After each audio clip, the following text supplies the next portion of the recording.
The broadcast is now starting. All attendees are in listen-only mode.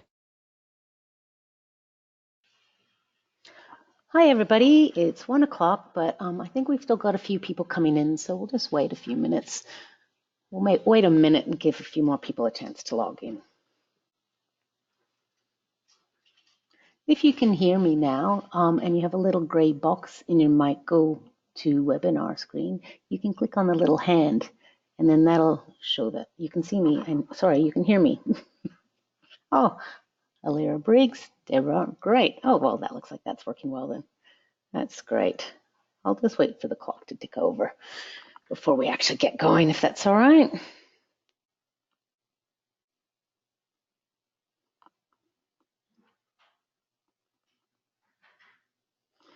Okay, well, according to my time, it's 1:01, so I think it's time that we get started. So here we go.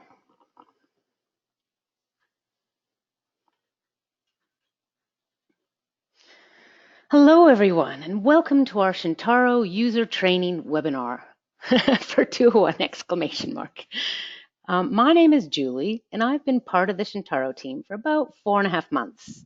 For those of you who don't know me, my role at Chintaro is to manage the implementations as well as be part of the Chintaro support team.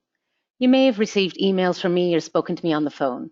I also train new Chintaro users. Now we have a really large group today, so everyone is currently muted. If you look at your GoToWebinar panel that I mentioned before, you should see a box for questions. Please type your questions in this box.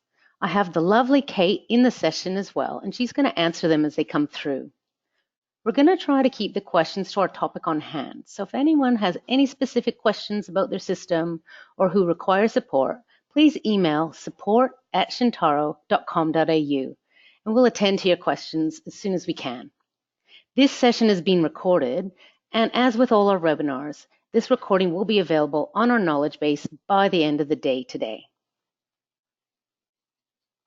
So what are the user webinars? Well, today's webinar has had a terrific turnout. Over 140 people have registered for this session. It's awesome to see so many people attending today from different size organizations. I think that's a great sign that you value the webinars, and we plan to get back on track and start holding these on the third Thursday of each month.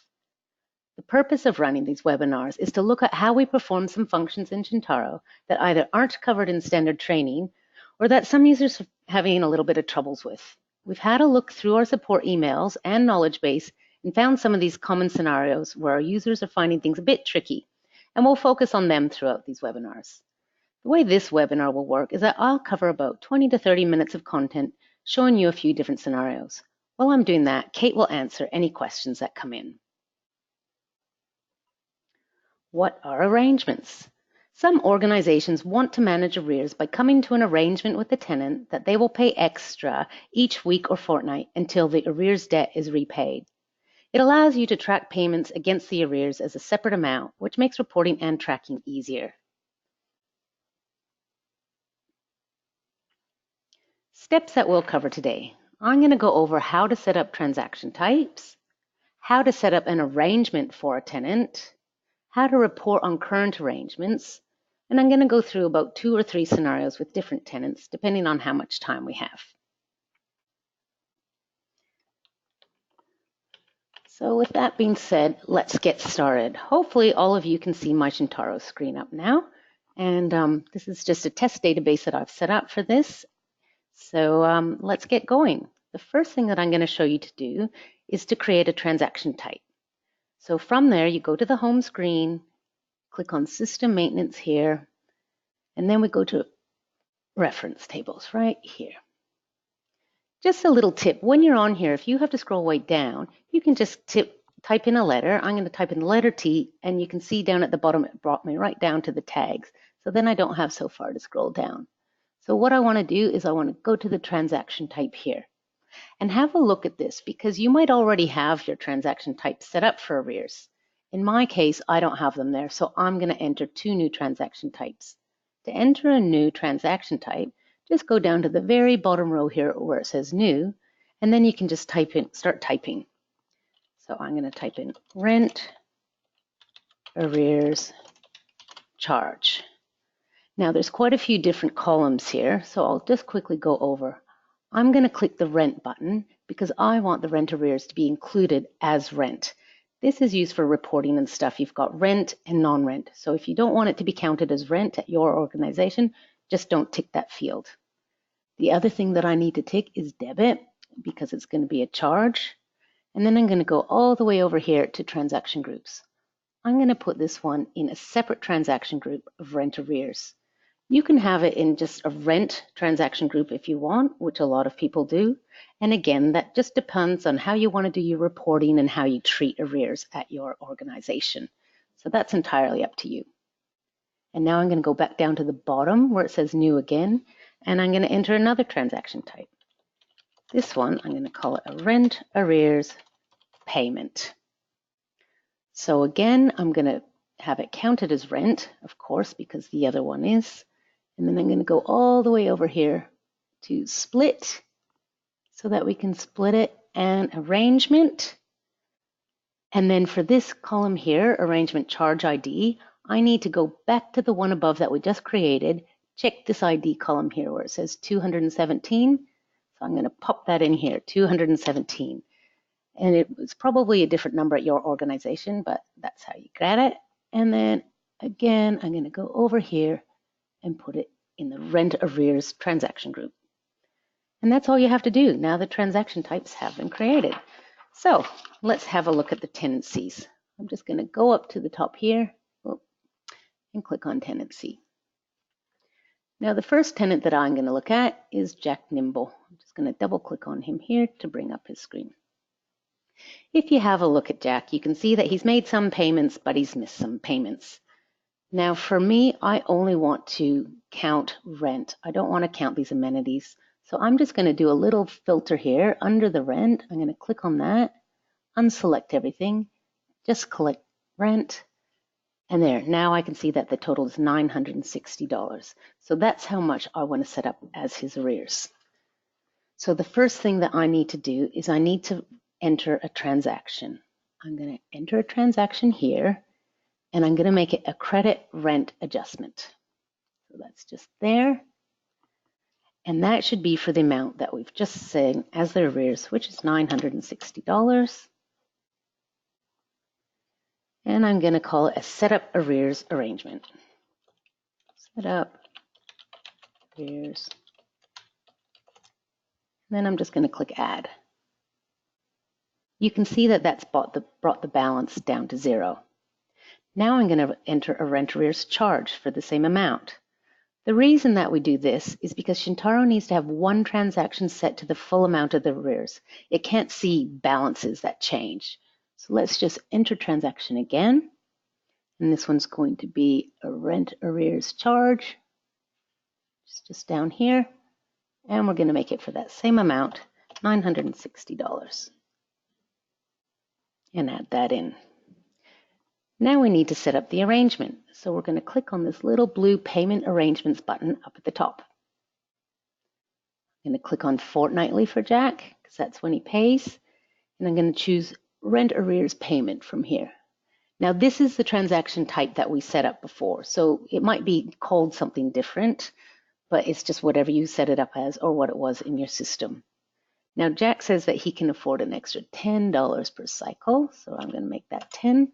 To get to the next field, I can either do tab or enter or use my mouse. And you can see when I did that, it updated the forecast number of payments to 96. That's because $10 each payment, $960, it would take 96 payments. And if I click down one field further, now it has a forecast for the last payment date. And it's as simple as that. So I'm going to get right out of this tenancy. And I'm going to go back in. And you can see now it has that yellow on arrangement. So I'm going to go now and make a manual bank payment for Jack just so we can see what happens. So I'm going to go back to the home screen. I'm going to go to Finance. Click on Bank Functions. And then I'm going to go to the manual bank processing. I'm going to select the 2-line option. So first I need to select my bank account. And then I'm going to go down here and enter the date. I'll just say today. You can either hit the today button or you can choose a number, whatever. So now the amount that I have to enter here has to cover rent and the amount of the arrangement. So I have to put in $250 because if it doesn't cover rent, it won't do the split. And we're going to put it under Jack Nimble. So you can see what happens when I do that is it's split it off. So it's got the $240 in rent, and then it's got the arrangement amount of $10, and it's allocated that as a rent arrears payment. And it's automatically worked that out from our settings. So now what I'm going to do is I'm going to say generate payments and transfer to the bank account. I can have a little look at this confirmation box. Yep, everything looks okay there. So I'm going to say okay. And now let's have another look at his tenancy. So I'm going to go up to the tenancy button here. I'm going to choose Jack Nimble. And you can see now that the rent arrears has gone down to $950. If I went back to the payment arrangements blue button on the top here, you can see that the debt to be paid off now is $950. And again, the forecast number of payments and last payment date have also been changed. So that's Jack done. Now, just to reiterate, let's try a different tenancy. So I'm going to go into the tenancies and let's choose Mary Smith for this one. Straight away, you can see that Mary's in arrears because of the red lettering here. But if I look at it, I can see that the arrears have been transferred over from a previous tenancy. So Mary was in a place that was just too expensive. She wasn't making the payments. So now she's transferred across to a new tenancy, but she's brought that arrears payment with her. So let's check the arrears total, and that's $970. So we're just going to do the exact same thing again that we did last time. So what we need to do is enter a transaction, and we're going to make the transaction type a credit rent adjustment. So let's select here, credit rent adjustment, and the amount is for the amount of the arrears, which in her case is $970. And I'm just going to make the same comment, set up arrears arrangement. Oops, I spelled that wrong. I always forget my E's. And click add. And now we have to do the same thing. We have to create that rent arrears charge. So that will be the one transaction that needs to be paid off. So we enter transaction again. Click here, choose rent arrears charge. Make that the amount that we want to be paid off, $970, and add that. And now we're going to set up the arrangement. So we go up to the blue button at the top, payment arrangements. We're going to choose fortnightly. And we're going to click this down here button and we're going to go to rent arrears payment. And Mary says that she can pay off $20 each period. So I'll put in $20 here. Click to the next field. You can see that's been updated. And if I click again, the forecast last payment has also been updated. So if I go out of her tenancy and go back in, you can see that she's now on arrangement. Let's go make a bank payment for Mary. So we're going to go to the home screen, choose finance, bank functions, and the manual bank processing to line. So we'll choose a bank account, choose a date. And now how much will Mary pay? Well, she has $160 in rent, plus she wants to spend an extra $20 each time to pay off the arrangement. So we're just going to pay $180. And again, it needs to be enough to cover the rent so that it'll pay the arrangement. And we go to Mary Smith. And there we go. You can see it's got our $160 towards rent plus the extra $20 for the rent arrears payment. So we'll now generate the payments. One rent payment. Great. Let's see, okay. And we'll go have a look at her again. So click on the tenancy button, click on Mary, and there you go. You can see it's gone down. And if I go into payment arrangements, the debt to be paid off is showing there too. So if you had I'll go back to tenancy transactions. If you didn't have a separate group for rent arrears, that would be the best place from the screen to see how much was left to pay. It would just be payment arrangements, debt to be paid off. But it's easy either way. And now just We're going to go looking at some reporting, and if we have time, we can go into a third tenancy. But let's look at some reports. So what I'm going to do is I'm going to go back to the home screen, and I'm going to go into tenancies, and then click on the arrangements button. You'll always get this warning message, and that's fine. Yes, I want to proceed. Now, of course, in this system, because I've just set up the tenancy transaction types, we don't have any previous arrangements or anything in the system because I've just made it all new. But the first thing that you can look at here is the arrangement status. So you can see that these guys are both up to date, but if someone hasn't been paying off their arrangements, it would show if there was a broken arrangement or anything else. So this is a really good way to quickly look and see what's happening. You can also look at the last payment. I always like to make this a little bit bigger so I can see the whole name. So that's the last payment was made today. And the payment amount, let's make this a little bit bigger again so we can see it. That's the last payment amount. If I wanted to put it over, I can just select this and do that so that I can make it right side by side to make it nice and easy to see. So their last payment was on this date, and that's how much it was for. And if I just scroll over a little bit now, you can see the balance as well. So they both have the same balance, which is just a coincidence, but that's how much they have left to pay over. Now this screen is really great to see things at a quick glance, but it doesn't really show everything. So if you want to see the rent balance or anything else, it's a bit easier to go to the tenancy balances. So let's do that. So let's go back home.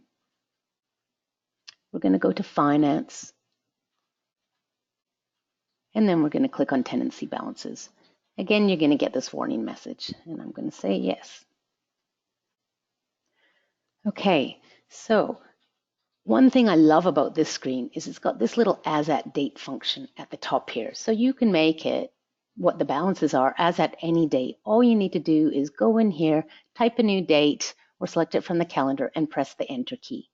By default, it's going to be today's date, but that's a great little function.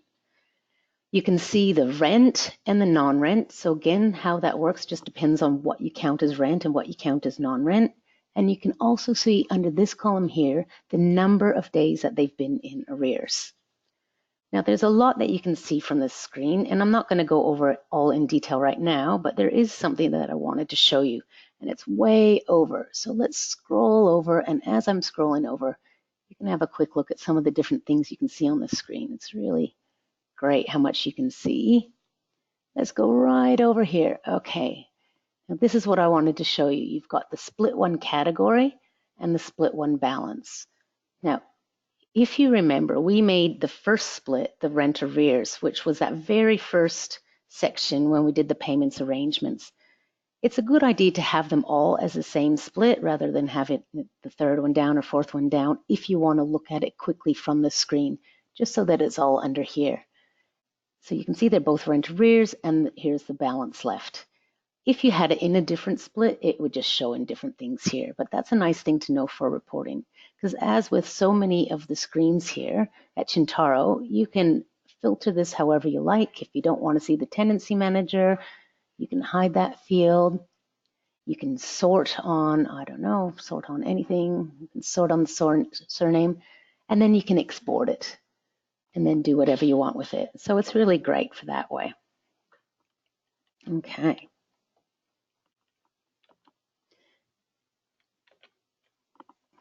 Now, just going to talk about some of the resources here. So as you all probably know, there's a lot of knowledge-based solutions, and there are solutions specifically for this. So sometimes people learn better from watching videos, sometimes they learn better from reading articles, but that's a good option. And let us help you. You can always feel free to send us an email or give us a call. And if you need further help, we can set up a go-to meeting to go over things with you in more detail.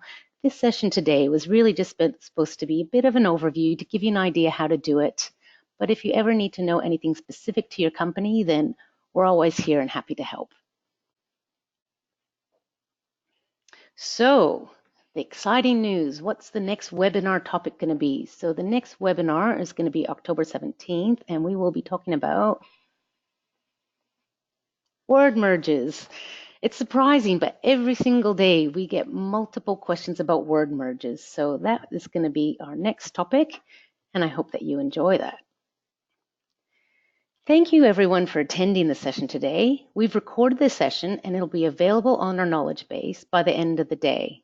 You'll also receive a link to provide feedback about today's session. And in this link, you can offer suggestions about what you would like to see in upcoming webinars. We welcome any suggestions and would love for your feedback. Thanks again for attending, and we'll see you next month.